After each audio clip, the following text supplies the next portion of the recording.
श्री गुरु सत्तायै नमः।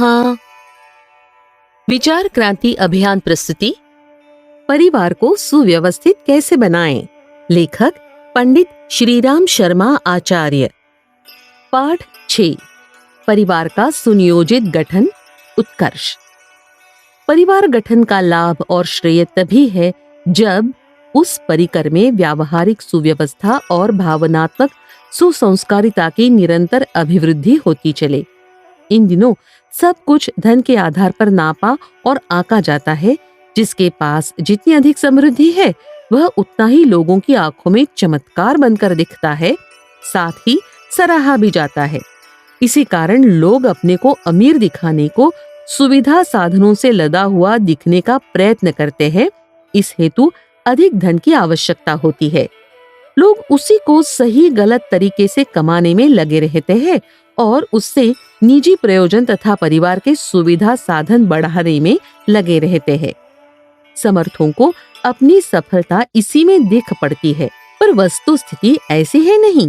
किसी परिवार की वास्तविक प्रतिष्ठा उसकी शालीनता और सुसंस्कारिता पर ही निर्भर है।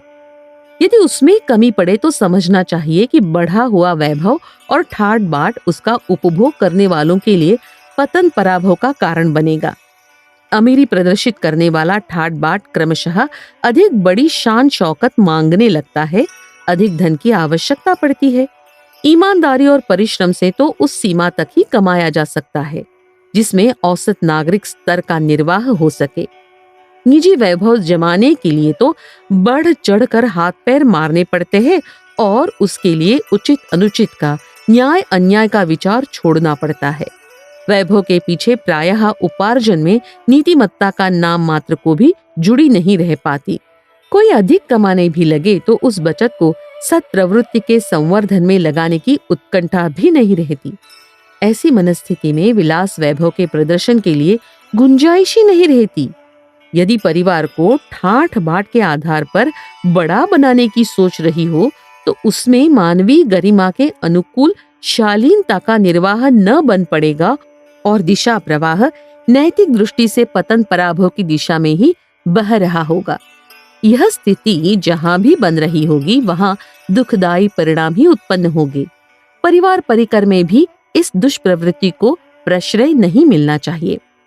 परिवार क्षेत्र में पनपने वाली दुष्प्रवृत्तियां आरंभ में छोटे क्षेत्र की छोटी घटनाएं प्रतीत हो सकती है, पर वे पोषण प्राप्त करती रहने पर क्रमशः बढ़ती और फूलती फलती रहती है।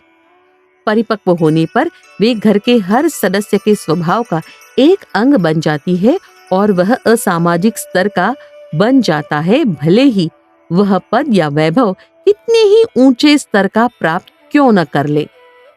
मनुष्य का सर्वतोमुखी विकास उसके स्वभाव में सुनियोजित की हुई सत्प्रवृत्तियों के आधार पर ही संभव होता है। इस तथ्य को समझने लेने के उपरांत एक यह मार्ग सूझ पड़ता है कि गृह संचालकों का प्रमुख प्रयास इस केंद्र पर केंद्रित हो कि उस छोटी सी परिधि में सत्प्रवृत्तियों को अधिकाधिक प्रश्रय मिले। सभ्यता और शिष्टता, सज्जनता से परिवार के हर सदस्य को अभ्यस्त बनाया जाए। सत्प्रवृत्तियां अनेकों हैं, पर व्यावहारिक जीवन में पंचशीलों को ही प्रतिष्ठा प्राप्त है। श्रमशीलता, मितव्ययता, शिष्टता, सुव्यवस्था और सहकारिता। घर के क्रियाकलापों में परिवार के सदस्यों में इन पंचशीलों का समावेश प्रत्यक्ष दिख पड़ना चाहिए। हर सदस्य को हर क्रियाकलाप में इन सद्गुणों की प्रत्यक्ष झलक मिलनी भी चाहिए। भावना क्षेत्र के भी 4 धर्म कर्तव्य है: समझदारी, ईमानदारी, बहादुरी, जिम्मेदारी। इन चारों को आदर्शवादिता के साथ समन्वित किया जाता है। पंचशील और 4 सत्य मिलाकर 9 होते हैं। इनको नवरत्नों की उपमा दी जा सकती है। सौरमंडल 9 ग्रहों का समुच्चय है। गायत्री मंत्र के 9 शब्दों में, यज्ञोपवीत की 9 लड़ों में इन्हीं आदर्शवादी अवधारणाओं का समावेश है। सत्प्रवृत्तियों के मणिमुक्त कोण से विनिर्मित इस 9 लाख मूल्य वाले हार के समतुल्य वैभव को उपलब्ध कराने का प्रयत्न करना चाहिए। यह सब कहते सुनते रहने से ही नहीं बन पड़ता। अन्य साथी उन सत्प्रवृत्तियों को अपनाने लगे। इसके लिए यह आवश्यक है कि परिवार के वरिष्ठ सूत्र संचालक अपने निजी जीवन में इन्हें इस प्रकार समाविष्ट करें कि वे दूसरों को भी प्रत्यक्ष चरितार्थ होती हुई दिख पड़े। इतना बन पड़े तो समझना चाहिए कि सुसंस्कारिता प्रशिक्षण का आधा पथ पूरा हुआ। जो आधा और शेष बच जाता है उसे एक आंख दुलार की, एक आंख सुधार की रख कर करें। साथियों को औचित्य अपनाने के लिए सहमत किया जाना चाहिए। सभी कलाकार उपलब्ध उपकरणों और साधनों का सही प्रयोग करके सृजन की बहुमूल्य कलाकृति बनाते हैं। यह निर्माण और सृजन कार्य परिवार परिकर में चलते रहना चाहिए।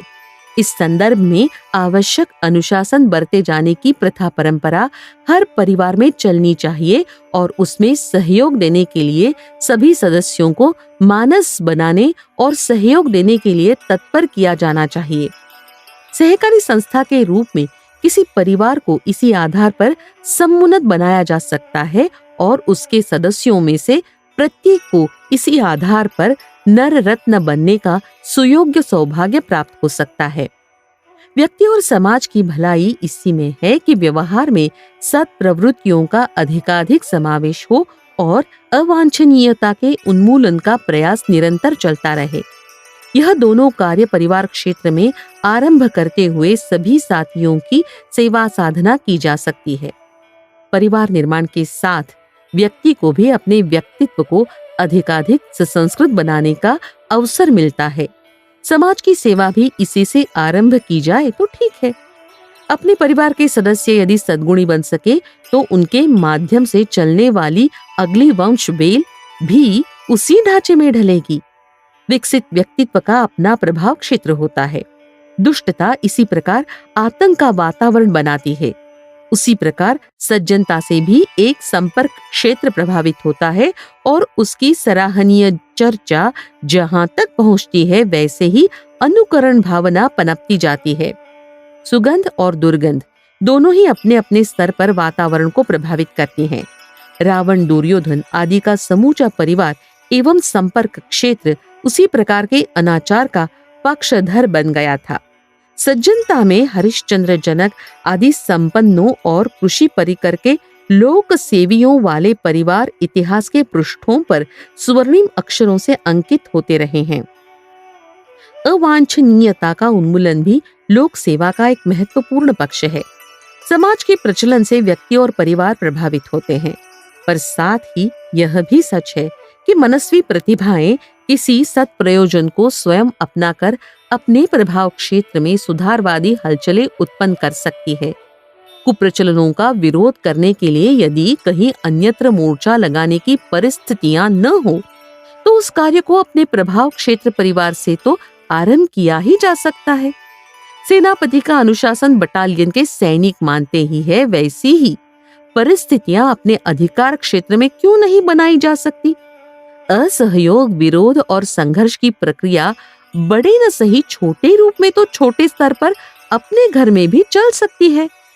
प्रयोग, प्रशिक्षण, बीजारोपण, अभिवर्धन एवं सुधार परिष्कार के लिए परिवार से बढ़कर और कोई प्रयोगशाला नहीं हो सकती। शर्त एक ही है कि उसकी व्यवस्था सुनियोजित ढंग से की जाए। गुणाक्षर न्याय से घुन कीड़ा बिना किसी योजना के किधर भी बढ़ता चलता है। संयोगवश उस क्रिया में किसी भाषा के कोई अक्षर भी बन जाते हैं, यह आकस्मिक संयोग भर है, योजनाबद्ध रूप से किया गया प्रयत्न नहीं।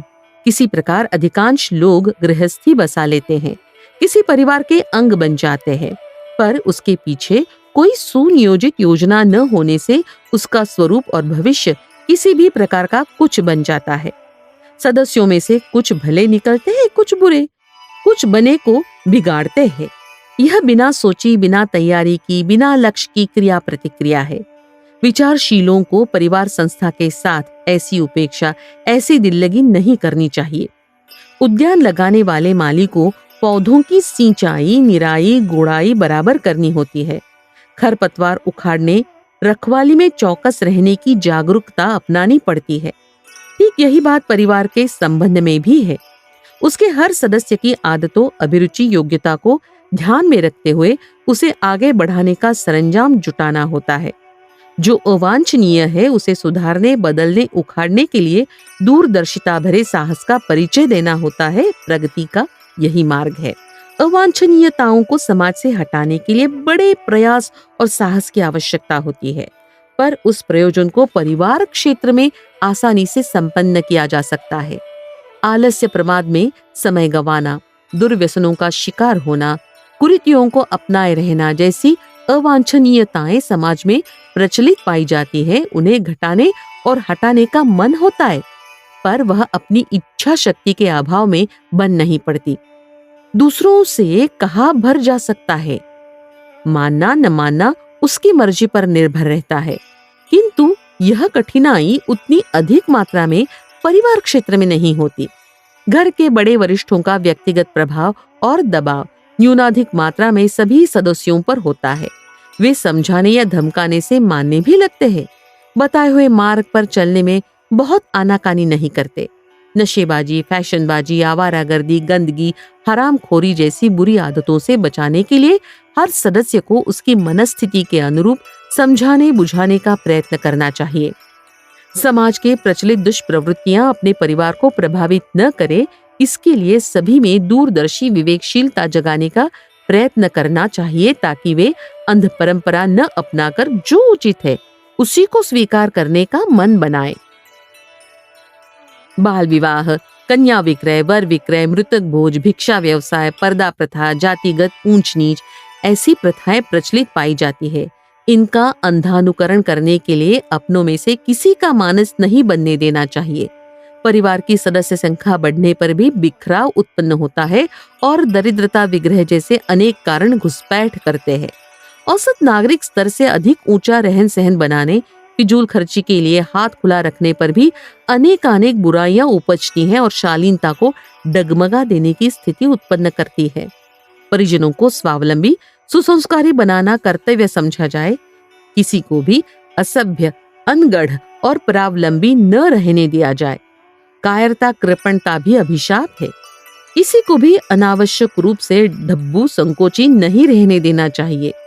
शिष्टता और नम्रता को सुस्थिर रखते हुए इतना साहस हर किसी में होना चाहिए कि अनौचित्य को मुखर होकर कहा जा सके। नीति निष्ठा बनाए रखने के लिए यह एक उपयुक्त आवश्यकता है। हाथ में लिए काम को प्रतिष्ठा का प्रश्न बनाकर उसे समग्र तत्परता और तन्मयता के साथ करना, जिम्मेदारी निभाना आना चाहिए। कौन कितना कर्तव्य परायण है, यह उसके क्रियाकलाप के साथ जुड़े हुए कौशल को देख कर ही समझा जा सकता है। सम्मान और संतोष प्राप्त करने का यही तरीका है। ऊंचे उठाना, आगे बढ़ाना भी इन्हीं आधारों को अपनाने से संभव होता है। इन तथ्यों को उन सभी को तो समझना, हृदयंगम कराया ही जाना चाहिए जो अपनों की परिधि में आते हैं। आदर्शों की परंपरा भी चलती है और वह वातावरण में सद्भावना भरने का प्रयोजन पूरा करती है।